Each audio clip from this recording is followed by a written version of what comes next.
നമസ്കാരം. Welcome to diamond sports. Kerala blasters versus north east united ഇന്നലെ നടന്ന മത്സരം പതിയെയാണ് തുടങ്ങിയത്. ശരാശരി ഒരു മത്സരം എന്ന് തുടങ്ങിയത് അവസാനിക്കുമ്പോൾ നല്ല നിലവാരത്തിൽ തന്നെയാണ് അവസാനിച്ചത്. നല്ലൊരു മത്സരം തന്നെയായിരുന്നു. ആദ്യ ഇരു ടീമും പരസ്പരം മനസ്സിലാക്കി ശ്രദ്ധിച്ച് തന്നെയാണ് അവരുടെ മുന്നേറ്റങ്ങൾ നടത്തിയതും. ഇരു ടീമിൻ്റെയും മുന്നേറ്റം രണ്ട് വിങ്ങിലൂടെ ആയിരുന്നു. രണ്ട് ടീമിൻ്റെയും ഡിഫൻസീവ് മിഡ് സ്ട്രോങ് ആയതുകൊണ്ടാവാം 24-ാം മിനിറ്റിൽ KBFCയുടെ ഭാഗത്തു നിന്നും നല്ലൊരു മുന്നേറ്റം ഉണ്ടായി. ഡാനിഷിൻ്റെ റൈറ്റ് സൈഡിലൂടെയുള്ള മുന്നേറ്റം, പാസ് സ്വീകരിച്ച് നോവ നല്ലൊരു ഷൂട്ട് ചെയ്തു. പക്ഷെ ഗോളായില്ല. എങ്കിൽ നോർത്ത് ഈസ്റ്റിൻ്റെ ഭാഗത്തു നിന്നും ഹസാരിയുടെ ലെഫ്റ്റ് സൈഡിലും ജിതിൻ്റെയും മുന്നേറ്റം തുടരെ ഉണ്ടായിരുന്നു. ജിതിനെ നവോച്ച ഒരു പരിധി വരെ ഡിസ്പോസ് ചെയ്തുകൊണ്ടിരുന്നു. എന്നിരുന്നാലും ലെഫ്റ്റ് സൈഡിലുള്ള ഹസാരി നല്ല ത്രട്ട് തന്നെയാണ് KBFCക്ക് കൊടുത്തുകൊണ്ടിരുന്നത്.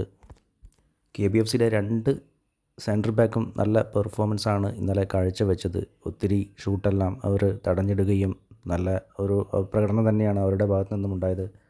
ആദ്യ പകുതിയിൽ നല്ല ഗോൾ സാധ്യത കേരള ബ്ലാസ്റ്റേഴ്സിനും ഉണ്ടായി. ജീസസ് നല്ലൊരു റീബൗണ്ട് പിടിച്ചടക്കി ഗോളാകുന്നതിലും വിജയിച്ചില്ല. നോവയുടെ 1-2 നല്ല ഷൂട്ടുണ്ടായിരുന്നു. അവരുടെ ഗോളിയുടെ സേവ് കൊണ്ട് രക്ഷപ്പെട്ടു. അവരുടെ ഗോളിയും നല്ല സേവുകളാണ് ഇന്നലെ നടത്തിയത്. ഗോളെന്നുറച്ച പല ഷൂട്ടുകളും അവരുടെ ഗോളി ഡിസ്പോസ് ചെയ്യുകയായിരുന്നു. ഒന്നാം പകുതി ഗോളടിക്കാതെ പിരിഞ്ഞു. രണ്ടാം പകുതിയിൽ കോഫിന് പകരം പെപ്ര ഇറങ്ങുകയുണ്ടായി. പെപ്ര വന്നതുകൊണ്ട് മുന്നേറ്റം ഒന്നുകൂടി ശക്തി പ്രാപിച്ചു. രണ്ട് ടീമും നല്ല രീതിയിൽ രണ്ട് സൈഡിലും നല്ല മുന്നേറ്റവും കാണാൻ കഴിഞ്ഞു. ഇതിൽ ജിതിൻ്റെ ഒരു മുന്നേറ്റം, നവോച്ച ജിതിനെ ഫൗൾ ചെയ്തതിൽ അവർക്കൊരു ഫ്രീ കിക്ക് നേടി. ഫ്രീ കിക്ക് അടിച്ചത് ഹസാരിയാണ്. ഹസാരിയുടെ നല്ലൊരു ഷൂട്ടാണ്, ഗ്രൗണ്ടർ ഷൂട്ട്. ആ ഷൂട്ടിൻ്റെ വേഗത മനസ്സിലാക്കാൻ കഴിയാതെ സച്ചിൻ പിടിച്ചെങ്കിലും അത് സച്ചിൻ്റെ കൈ വഴുതി ഗോൾ ലൈൻ കടന്ന് അവർ ആദ്യ ഗോൾ നേടി 1-0 മുന്നിലെത്തി. ഈ ഗോളിന് ശേഷം കേരള ബ്ലാസ്റ്റേഴ്സ് നല്ലോണം ഉണർന്ന് കളിച്ചു.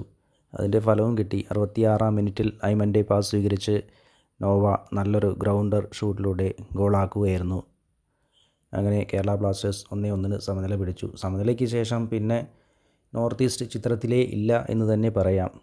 പിന്നെ KBFCയുടെ ഭാഗത്തു നിന്നുള്ള മുന്നേറ്റങ്ങൾ മാത്രമാണ് കാണാൻ കഴിഞ്ഞത്. നിർഭാഗ്യവശാൽ ഒന്നും ഗോളായില്ല. അവരുടെ ഗോളിയുടെ നല്ല പെർഫോമൻസ് കാരണവും ഒരു പരിധിവരെ ഗോളാവാതെ അവർ രക്ഷപ്പെട്ടു.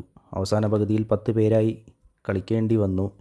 എങ്കിലും ഇതിനിടെ ഐമൻ്റെ നല്ലൊരു ഇഞ്ചുറി ടൈമിൽ നല്ലൊരു മുന്നേറ്റവും ഗോളിയും ബീറ്റ് ചെയ്ത് മുന്നേറിയ ഐമനെ അവരുടെ ഡിഫൻഡർ ഇടപെട്ട് ഗോളാവാതെ സംരക്ഷിക്കുകയായിരുന്നു.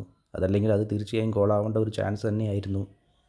അങ്ങനെ കളി 1-1 അവസാനിച്ചുവെങ്കിലും നല്ല നിലവാരത്തിൽ തന്നെയാണ് മാച്ച് ഉണ്ടായത്. നല്ലൊരു മത്സരം തന്നെയായിരുന്നു. ഈ ചാനലും വീഡിയോയും ഇഷ്ടപ്പെട്ടാൽ please like and subscribe. Thank you for watching.